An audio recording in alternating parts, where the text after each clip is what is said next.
So I thought I would show you how to pick destinations and databases that show up in this list here. It might not necessarily show up if you're searching for just databases, but they're going to be the names listed on this sidebar here. You just may not have selected it initially. So I'm going to connect a new Notion account. This is going to take whichever one I'm currently logged in with. So it's not necessarily a new one. I'm just going to be reauthorizing the one that's already here. And so up here, I can choose which workspaces I want to be looking at.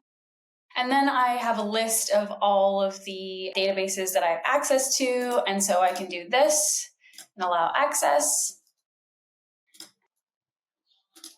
There we are. And then I have my updated list of databases that I want to access. If you didn't initially pick all of the ones that you wanted in the first place, it might not show up in this list. So that would be something to check on your end to basically reauthorize the account that you have selected and see which pages you'd like to add if they're not already selected.